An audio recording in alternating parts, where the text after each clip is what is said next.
విజయనగరం జిల్లా గజపతి నగరంలో జరిగిన వైసీపీ గ్రామ కమిటీల సమావేశంలో ఎమ్మెల్సీ బొత్స సత్యనారాయణ మాట్లాడుతూ రాష్ట్రంలో జిత్తుల మారి ప్రభుత్వం నడుస్తోందని ఆరోపించారు. చంద్రబాబు లేనిది ఉన్నట్టుగా ఉన్నది లేనట్టుగా ప్రజలను మోసగిస్తున్నారని ఆయన అన్నారు. భవిష్యత్తులో కమిటీ సభ్యులు కలిసికట్టుగా పనిచేయాలని ఆయన సూచించారు. ఈ సమావేశంలో మాజీ ఎంపీ చంద్రశేఖర్, జెడ్పీ చైర్మన్ మజ్జి శ్రీనివాసరావు, మాజీ ఎమ్మెల్యే బొబ్బిలి సంపంగి, చిన్న వెంకటప్ప నాయుడు, జెడ్పీటీసీ గారా తౌడు, వైసీపీ మండల పార్టీ అధ్యక్షుడు పల్లి సంజీవరావు తదితరులు పాల్గొన్నారు.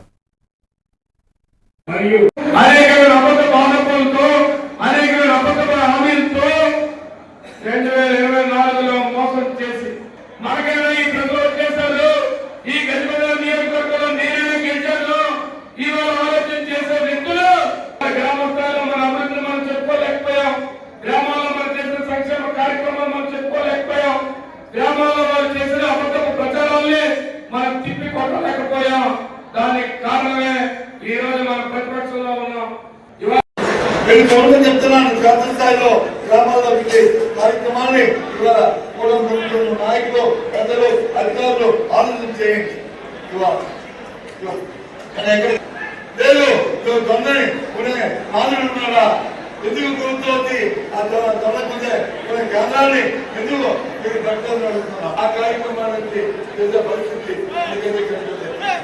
ఇటువంటి దురదృష్టమైన దుష్టమైన పరిస్థితి వల్ల నేపథ్యంలో